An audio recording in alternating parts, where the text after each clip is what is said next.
that he's facilitating off of fetch lands and underground seas. 2 Phantasmal Image. Now that's a card that sort of picked up some steam in Merfolk recently, both because it kind of naturally fits in the deck, because you have so many Lords and Silver Gill Adept. You have a bunch of good targets of your own to copy. Also, since you have Vial on 2, it's another 2-drop that you can just keep sliding in under Vial. Correct. And it also gives you, it does a lot of work against Reanimator decks. Correct. Like you can clone Legends and get Gristle Brands and that sort of thing off the table. So Phantasmal Image is something that's kind of picked up steam in these Merfolk decks in recent months. Looking at Jason's deck list here, Blue-White Miracles. Pretty standard stuff here. The only real differences that you're going to find, or maybe things that stand out to you, 4 Terminus is a lot higher than most of the list play. Yeah, although Joe earlier had 4. Did Joe have 4 as well? Okay. I normally see that card as a 2 to 3 of, but if 4 is becoming standard, I do apologize. We're also going to find 2 Relic of Progenitus in here, an Engineer Explosives with a small Trinket Mage package. Those guys are going to be a part of it. I'm looking to see if there's any artifact lands to search for, which there are not. And of course, Trinket Mage can search for one of his 4 Sensei's Divining Tops. And then the other card that you're going to find here, I think this is a Joe Lissette special, 2 Portent. Oh yeah, he had 1. He had 1. Okay, so Jason has opted to add a second one to his deck. Now, because you are the old man in the booth, I would like you to recite what Portent does for our audience. Ugh, I'm trying to think. I believe it is Portent first. Portent. P-O-R-T-E-N-T, the cod. I think that I'm going to get this wrong, but I think what the card is look at the top card of either player's deck. Okay. You can mill it over, keep it there, and you draw a card at the beginning of the next upkeep. But I think I got that wrong. I know it's one of the slow trips, like the old... It is one of the slow trips. I think, if I remember correctly, it's look at the top of either player's deck and you can keep or mill. Okay. But I suspect I got that wrong. It's old school. We're going to bring it up on the screen at the beginning of this match, but it is old school. Yes. An Ice Age special. Now, I think typically this matchup is one that favors Ian Kendall. Island Walk, efficient beaters, plus timely counter magic. Basically what fish style decks look to accomplish versus a much slower deck that, once it gets established here in Blue-White Miracles, is difficult to beat, but can he get established in time, as Jason's going to take a mulligan here? Going down to 5 cards. Well, I think that, previous to Avacyn Restored, look at the top 3 cards of target player's library, shuffle them, or... Okay, so yeah, I was off. How dare you? So it's sort of a bootleg Ponder. It's the art, though. What's going on there? Some sort of Balduvian shaman guy is having some sort of vision, or he has some piece of crappy art hanging up on his wall, and there's a smoke machine in the background. I think he's having a vision. Of the 2 options of vision or smoke monster in the background, I'm gonna go with the vision as well. Dang. That rug really ties the room together.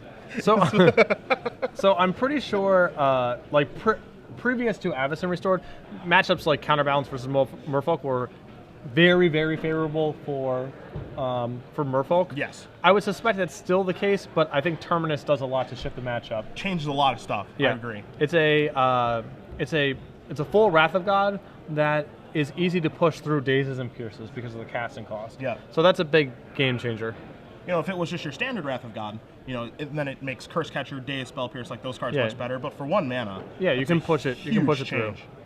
As we are going to see Aether Vial for Ian Kendall.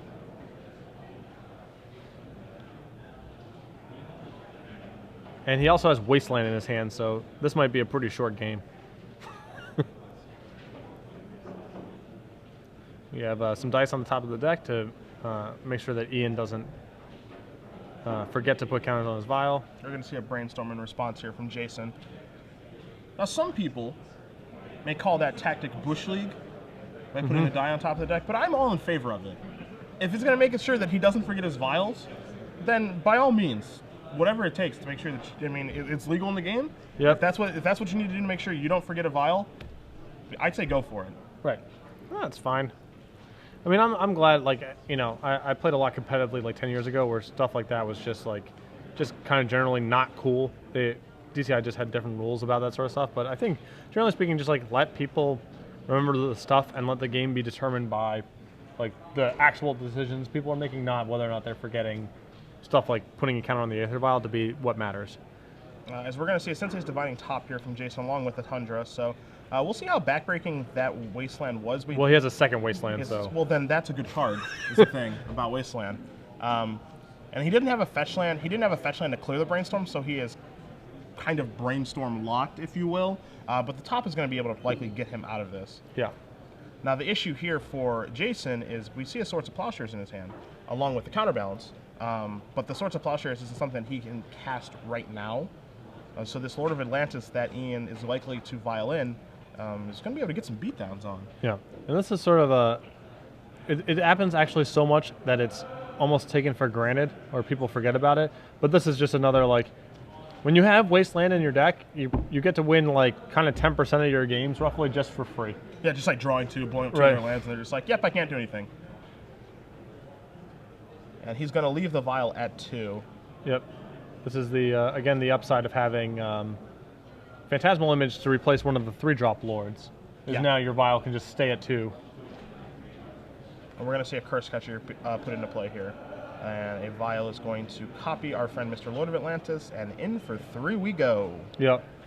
This is about as well as you can script a game from the Merfolk side of things. Yes. I think he also has Force of Will left over, plus played a Mutavault, so can't ask for much more than this. As far as being on the play and, you know, being in this particular matchup, I don't know if the start really gets any better. Yeah.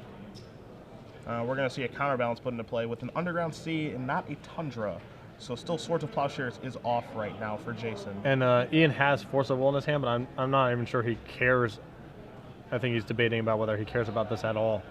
Vial, again, for people who are not Legacy experts, Vial, Counterbalance is not triggered off of Vial. Vial puts things into play, it doesn't cast them. Correct. So that doesn't prohibit any of his development as far as the Aether Vial is concerned. And Ian's just going to let the Counterbalance resolve because, again, it's not having much of an effect on this game. Now, he is going to move his Vial up to 3 because he does have a Marrow Reejerey in his hand as he draws a Dismember for the turn. So he's likely going to Vial in the Reejerey, activate the Mutavault, and push in for a ton of damage. Yeah. This is a beating. That's going to be in for 5. 6, 7, 8, 9. All right. More than 9. We'll call it a game. More than 9. All right, tap out. Yep. So Ian Kendall, does it surprise anyone that he was Legacy Champion now? In throws like that, absolutely not. Yeah. Sure, a bunch of Wastelands, Aether Vial. I mean, when you have Aether Vial, Island, Wasteland, Mutavault, 3 creatures, it's like, you can't ask for, it's about as good as it gets. Absolutely. Yeah. And I mean, with the force backup too, like Yeah, sure, whatever, just in case. yeah, just a fantastic draw, especially in this matchup. Now, the question is, what can Jason do to kind of counteract? I mean, a draw like that is not going to be something that's Right. reasonable to beat, but looking at his sideboard, the big one here is Lawan Cephalid Empress, Ooh, he came ready. which is a spicer if I've ever seen one. That was popular a couple years back when the Merfolk Mirror was a bigger thing. I know in the SCG Open Series, like, you know, a year and a half, 2 years ago, Merfolk was the deck, and Lawans were all over the place, but sort of fell out of flavor. He also has 3 Path to Exiles in his sideboard. He has a Humility, which I don't know your opinion on that. I don't love it. I mean, he's got to have cards in his deck that are worse, right? I mean, most Like likely. humility isn't like an ace or anything, but it's got to be better than other stuff in there. Like the Relic of Progenitus, for example. For example, yes. An Engineer... Or like Spell Pierce is not great here. Like Sure. yeah, Engineer Explosives is something he can Trinket Mage for. Explosives on 2 is going to blow up a lot of the Lords. Vendilion Click isn't really where he wants to be. Disenchant potentially to take care of Aether Vial, but I don't really love that way of fighting that particular card. right. It's you're asking for the pieces to interlock too specifically for like that to happen and be good.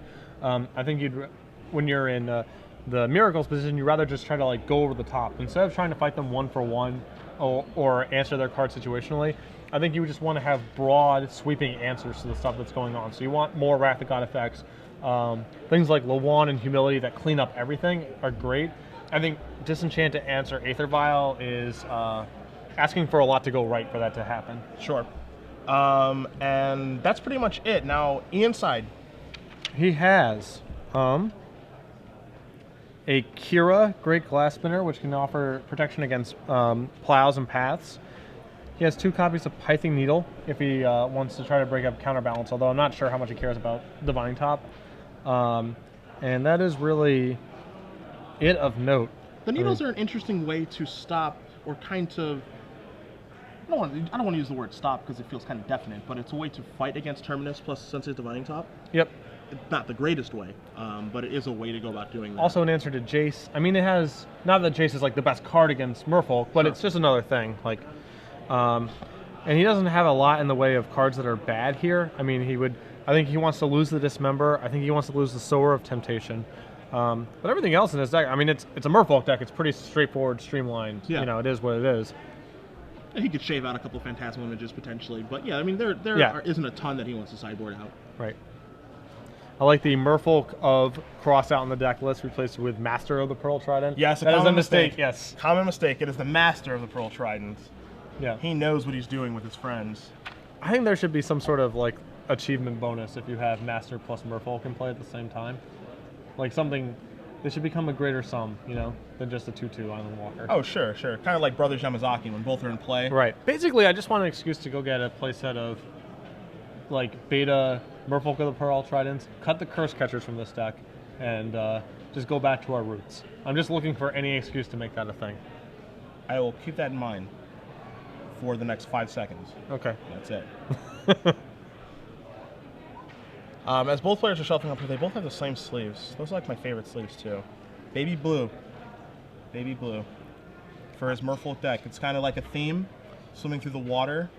No? Okay. I used to be into like, you know, sort of the pink dragon shield sleeves, and now I'm just more into like whichever ones I receive for free. That's sort of my those happen to be my favorite sleeves. As Ian is going to keep his opening hand. Now he only has a Mutavault in his hand, or excuse me, a Scalding Tarn. Yeah, but he has an Aether Vial. And he has an Aether Vial. However, if this does not resolve, he doesn't have a second land to play. Yep. So he's kind of all in on this. This is a very common situation, I believe, for Merfolk to be in. And there she is. This is the public enemy number 1. This is a challenging card to beat if your deck is a blue creature deck. Which I believe, checking the deck list, yes, that's what Ian is playing. All your creatures go away, and then you can't play them. That is not the easiest thing to beat. Now, the only way for him to beat that is an Aether Vial, as we're going to see a response, sacrifice Polluted Delta, potentially could be a Spell Pierce or something of that nature. Yep. He could, he has his one Dismember, and then he has Vial as ways to get out. And I would be surprised if he left his one Dismember in. Yeah, because a lot, like, you can reasonably expect Lawan to be in some Merfolk sideboards, but it's not really in these kind of decks. And we're going to see a Brainstorm response. So potentially digging for a Force of Will, as we see a Daze. Yeah. I don't think you daze this, because if he's digging for Force of Will, it's so much better to daze that. To daze the Force of Will, yeah. Well, we are going to see a Daze here on this. Okay. I mean, dazing a Brainstorm isn't the worst, of course. Sure. I guess if you also don't have a second land, like you'd rather daze your one land when you don't have another land drop to make, because then it's sort of a free roll. Like you weren't going to make a second land drop anyway. Yeah. So that makes some sense too. And so we saw that as we're going to see a Portent, and of course, it won't be the first time for Jason's opponents to take a look at that one. Dusting off some of the classics. So Portent is going to target himself. He's going to take a look and set some things up here. There's an Entreat the Angels along with the Swords of the Plowshares, and what looks to be a land as well. So the charm of Portent in these decks, like why would you play this over Ponder, is actually the slow trip nature of it. Like you get to, if there's a Miracle card on top, you get to draw the card on their turn, and then trigger your Terminus or your Entreat the Angels, which Ponder cannot do. Yeah, it's kind of. I mean, it's interesting. It's like very backwards or whatever, but it's like really interesting. The fact that you do not draw the card right away is the reason to play it. And that's one of the things that I absolutely love about Legacy. Yeah. It's like, that's not like an option in Standard. Not to say that that's a fault of Standard, but it's just like if you go deep into the deck building tank, and you have like this Blue-Eyed Miracles deck, and you're like, man, I'd like need this effect. I need like a certain effect to do something. Like, does this card exist? Legacy's like, yeah, I have that card. Yep. Although if I had Portent in my deck, I would not be able to resist the urge to just ding my opponent with it. I would just want to go upstairs. See, that's the difference. That's the difference between you and them. I want to check it out. What's going on over there? I want to control that draw step. All right, so he's going to replay his island and tick his Vial up to 1 there. And no end of no end of fishes in Ian's hand over here. So we're just going to see Completely an island loaded. go here. Doing a little bit better of protecting himself against Wasteland this game, which Ian does have in his hand. And he draws an Underground Sea, which he's likely going to play. I would guess he's going to play that and not show the Wasteland yet. Yes.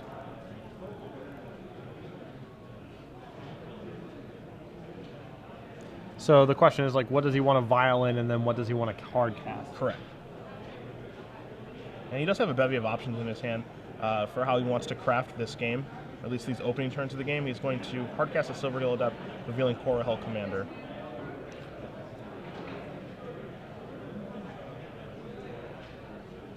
And I mean, that one did resolve. Yep. And he drew a Force of Will off of the Silvergill Adept. So a rather good draw, I would say. Yeah. So we'll see island number 3 here. And we're gonna try to resolve a Trinket Mage. I assume if this resolves, we're gonna go looking for engineered explosives. Explosives or Sensitive Divining Top, either one. Yep.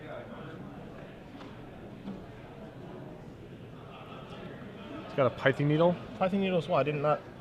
Oh yeah, I brought that up. That was on the sideboard. So okay. He's going to search for a Pithing Needle just to shut off that vial. Yep. Yeah, once he's actually making Ian actually just play semi-honest with his mana, then cards like Terminus and your Engineer Explosives become a lot better. Like, yeah. And in turn, the Merfolk deck becomes a lot more fair. Yeah, oh yeah. Merfolk deck, when it's just kind of casting its creatures honestly, is a very beatable deck. When it's doing all this kind of stuff is when it's at its most powerful. Agreed. As we're going to see another vial, our first vial activation, putting our Silvergill deck into play.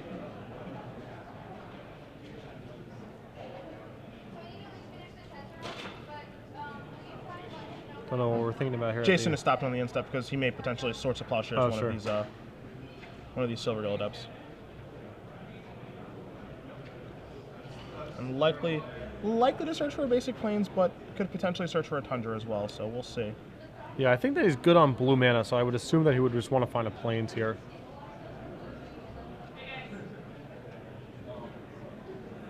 Yeah, we're going to try to land a plow.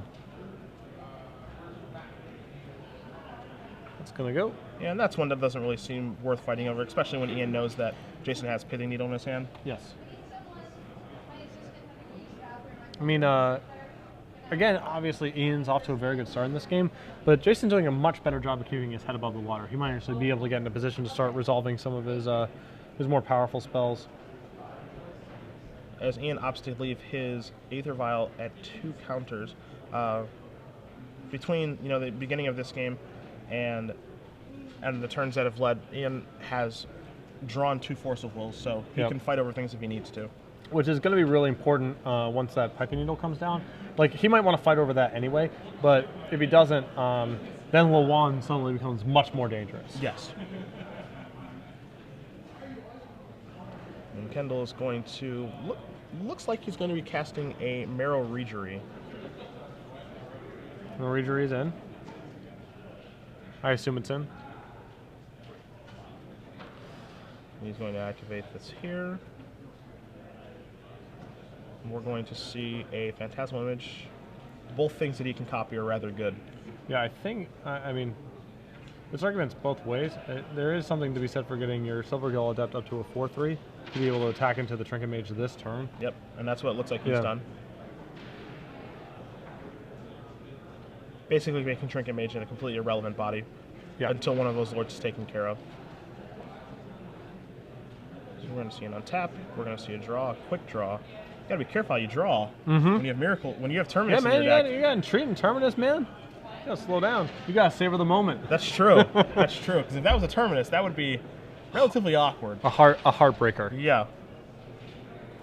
So we're going to see a Pithing Needle here. I assume at this point that Kendall's going to let this go because he's kind of running out of guys, and the Vial's already kind of done its work. Do you think he's past the point where Vial doesn't really do much now? And he's got to suspect that there's more important things to potentially fight over as well. As you said, Terminus, Lawan, I mean, I don't could think have the a Jace card, is in his deck, right? but But Entreat the Angels. yeah, he could have a card like Humility or Moat. I mean, there's stuff. Yeah. You got to suspect he's got some big cards.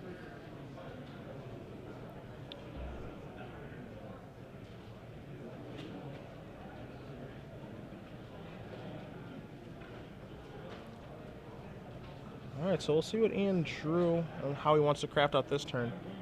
I mean, I have to assume that he's going to want to try to tap the Trinket Mage before combat, because he does run a pretty big risk if he just sends in, because the Phantasmal Image can be killed by any number of things. Sure. That I think that you wouldn't want to run the risk here.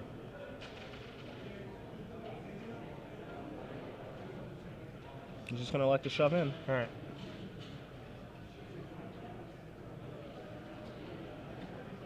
It's going to block. It looks like the Regery Is this the swords here? or something. Snapcaster Mage or something of that nature? Yeah, if he doesn't have another Lord at the ready for his Vial, yeah, that was a pretty gutsy attack. And I was actually thinking that last turn I would have imaged the Adept, because the odds that something like this happens are so high that I'd rather just cantrip again than like the only way that attack that sequence is awesome for you is if Jason has basically nothing in his hand. And at that point, you win the game comfortably anyway with your clock plus your 2 Force of Wills. Sure. So, as we're going to see a Phantasmal Image here being cast. Copying the Silver Adept, getting us 1 card deeper into our deck. Now we know that Jason's hand is basically just Terminus, land, and now he just draws another Swords to Plowshares. He's just going to pass back, actually opting not to play the 6th land. yep. Well, the 6th land, of course, is a Tundra, which would get wastelanded, so I'm okay with him just holding that. Yeah, it makes sense.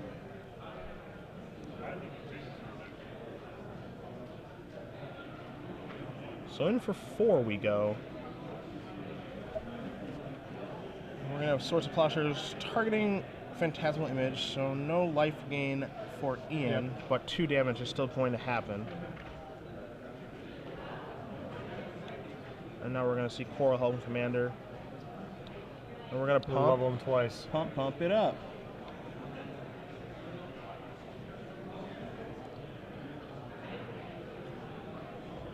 I think that was the 3rd Swords you just Yep. drew? Okay. Pretty hard to run the, pretty tough to run the Merfolk deck out of guys, especially after he's cantripped this many times. And we're going to see a Termini. I assume this is going to be met with a Force of Will, unless he's got Days in his hand. Unless he has Days hiding, which he does. Yeah. Pretty good days. That was pretty good days. If I was Jason, I would be like, you gotta be kidding me, man. It took you that long? Yeah. I don't know. I don't know if I might find a better spot for this Days than his Terminus with me presenting lethal.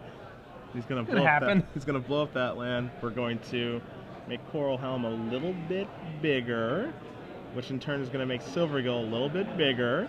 Bang. And in we go. I believe that attack is going to knock Jason down to 2. We got 2 Force of Wills at the ready here. 2 Force Wills and 2 blue cards. Whew. Curse Catchers, I think. Yeah. I think Ian did just fine. These 2 games, just fine. Yeah, that's not bad. We're gonna see a Jace the Mind Sculptor, and he's gonna say No. no, sir. And that's There gonna do is. it. Ian Kendall, Star City Games, Legacy Open champion in Seattle. That was moving on to 4-0. Pretty efficient evisceration of